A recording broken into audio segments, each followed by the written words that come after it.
Video ini hanya untuk mereka yang punya logika. Bagi yang tidak punya logika, skip aja.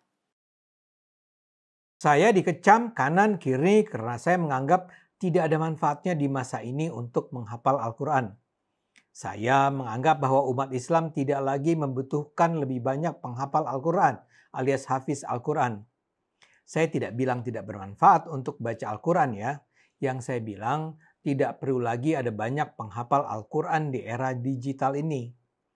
Saat ini kalau ada yang bertanya soal sebuah ayat spesifik di dalam Al-Quran, ya dia bisa saja mencari di Quran digital yang mungkin terekam dalam smartphone-nya. Ya nggak perlu ayat-ayatnya sampai dihafal di luar kepala. Ucapan saya itu beredar viral gara-gara obrolan podcast saya dengan YouTuber perempuan muda Kumaila Hakimah. Dia itu penghafal Al-Quran sejak usia dini. Dia dulu dikagumi karena mampu menghafal Al-Quran. FYI, jumlah ayat Al-Quran itu lebih dari 6.200. Jadi saya sebenarnya kagum dengan orang yang bisa menghafal Al-Quran. Tapi saya mempertanyakan manfaatnya.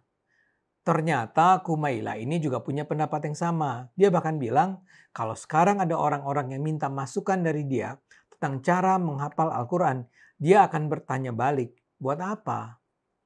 Obrolan kami itu dipotong dan menyebar dengan cepat melalui beragam media sosial. Kritik terhadap saya pun segera berdatangan. Media misalnya mengutip komentar Ketua Majelis Ulama Indonesia bidang dakwah dan ukhuwah Kiai Haji Khalil Nafis. Ia menegaskan bahwa menghafal Al-Quran bukanlah sekedar aktivitas intelektual, melainkan bentuk ketaatan terhadap perintah Nabi Muhammad. Menurutnya ini adalah perintah Nabi Muhammad yang bernilai pahala besar dan menjadi jaminan keselamatan di akhirat bagi para penghafalnya. Ia menambahkan bahwa menghafal Al-Quran adalah bukti nyata mukjizat kitab suci tersebut. Menurutnya pula, walau Al-Quran punya begitu banyak ayat, Allah memudahkan umat Islam untuk menghafalnya. Ini menunjukkan keotentikan Al-Quran yang tetap terjaga sepanjang masa, kata Khalil. Dia bahkan bilang, mereka yang menghafal Al-Quran akan lebih mudah mempelajari dan memahami ajaran Islam secara komprehensif. Maaf ya, saya merasa ini jawaban yang berlebihan kalau tidak bisa disebut mengada-ada. Nabi Muhammad tidak pernah memerintahkan umat Islam untuk menghafalkan isi Al-Quran. Saya sebagai Muslim tentu saja hafal sejumlah surat Al-Quran yang saya gunakan terutama ketika saya sholat. Tapi ya tentu saja tidak perlu seluruh isi Al-Quran saya hafal. Dan tidak benarlah kalau dikatakan Allah memudahkan umat Islam untuk menghafal Al-Quran. Pak Khalil yang budiman yang hafal Al-Quran itu sangat sedikit jumlahnya. Menghafal 6.236 ayat itu susah setengah mati. Dalam hidup saya hanya mengenal satu orang yang bisa hafal 6.236 ayat Al-Quran, yaitu Kumaila. Dan dia pun sekarang merasa bahwa apa yang dilakukannya sejak kecil itu tidak bermanfaat. Dan bagaimana pula Pak Khalil mengatakan mereka yang menghafal Al-Quran akan lebih mudah mempelajari dan memahami ajaran Islam secara komprehensif. Ini teorinya apa ya Pak? Menghafal itu cuma merekam kata-kata di kepala. Itu nggak ada hubungannya dengan pengertian saya, pemahaman saya, keyakinan saya tentang ayat-ayat tersebut. Mereka yang belajar di perguruan tinggi Islam dan memperoleh gelar doktor, profesor, dan menjadi pengajar di sana, apa mereka hafal Al-Quran? Dijamin mayoritas tidak hafal. Jadi tidak ada hubungan antara menghafal dan memahami. Saya Muslim, tentu saja saya mencintai Al-Quran. Tapi menurut saya menghafal Al-Quran adalah sebuah tradisi yang barangkali memang penting di masa awal Islam, tapi tidak lagi sekarang. Maksud saya begini, hafiz atau penghafal Al-Quran lahir dalam konteks masyarakat yang perkembangan teknologinya masih terbatas. Ayat-ayat Al-Quran turun kepada Nabi Muhammad 14 abad yang lalu. Ayat-ayat Allah itu tidak langsung disampaikan kepada Nabi Muhammad. Ayat disampaikan dulu kepada malaikat Jibril, Jibril kemudian menyampaikannya kepada Nabi Muhammad. Diturunkannya tidak sekaligus satu buku. Diturunkannya secara bertahap. Misalnya hari ini diturunkan 5 ayat, minggu depan sekian ayat, bulan depan lagi sekian ayat, dan seterusnya sampai 22 tahun. Dan kabarnya Nabi Muhammad ini buta huruf. Dia tidak bisa baca dan tidak bisa tulis. Kalau saja Al-Quran diturunkan di abad 21 ini, mungkin prosesnya akan jauh lebih sederhana. Nabi Muhammad mungkin akan merekam saja pernyataan Jibril melalui sarana elektronik seperti smartphone misalnya.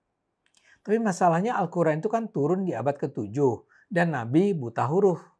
Jadi ketika dia memperoleh rangkaian ayat dari Jibril, itu harus dia hafalkan kata per kata. Sesudah menerima ayat-ayat itu, Nabi Muhammad akan menemui sahabat-sahabatnya. Kepada mereka dia sampaikan kabar bahwa dia baru saja mendapat ayat-ayat baru. Ayat-ayat Allah yang dibawa Nabi itu kemudian disalin seadanya di berbagai medium darurat yang ada. Misalnya di kulit binatang, di daun, di batu, di batang kayu, dan sebagainya. Selain itu ada pula orang-orang yang dipilih menjadi penghafal ayat-ayat Al-Quran yang bisa jadi juga buta huruf. Mereka inilah yang disebut sebagai hafiz Al-Quran. Para penghafal Quran kemudian menyampaikannya pada teman-temannya yang lain sehingga semakin banyak penghafal Al-Quran. Dalam proses penyebaran Islam ke berbagai wilayah lain di luar Mekah dan Madinah, hafiz berperan penting sebagai orang-orang yang bisa dijadikan sumber referensi tentang ayat Al-Quran. Tapi kemudian perubahan terjadi. Mula-mula Nabi Muhammad meninggal. Kemudian karena perang demi perang yang terjadi, banyak hafiz yang juga meninggal. Jumlah hafiz itu menjadi menyusut. Karena itulah para pemimpin Islam pasca wafatnya Nabi berinisiatif untuk mengumpulkan ayat-ayat yang tersebar baik di medium tradisional maupun di benak para hafiz. Sejak Khalifah pertama Abu Bakar sudah dimulai inisiatif untuk mengumpulkan ayat-ayat Allah itu dalam satu buku kumpulan sistematis ayat-ayat tersebut. Penyatuan final itu baru terwujud di era Khalifah ketiga Utsman bin Affan. Jadi kehadiran hafiz adalah sesuatu yang sangat kontekstual. Menghafal Al-Quran di masa itu jadi penting karena kemampuan tulis baca dan teknologi penyimpanan informasi masih terbelakang. Hafiz dibutuhkan di masanya. Namun begitu ayat-ayat itu bisa dikodifikasikan dalam kitab Al-Quran dan kitab Al-Quran itu terus dijaga konsistensi isinya, bisa diakses di sembarang tempat, arti penting hafiz ya tentu juga berkurang. Terus terang, saya itu akan senang kalau ada orang yang bisa meyakinkan saya bahwa di masa ini umat Islam atau masyarakat dunia masih memerlukan penghafal Al-Quran. Kalau MUI bisa menjelaskan kepada publik kenapa Indonesia butuh penghafal Al-Quran, tentu itu penting. Tapi kalau tidak, saya rasa saya akan tetap bertahan dengan pandangan saya bahwa di masa digital ini kita tidak membutuhkan penghafal Al-Quran. Maaf kalau pendapat saya ini tidak berkenan di hati Anda. Ayo gunakan akal sehat, karena hanya kalau kita gunakan akal sehat, kita akan selamat.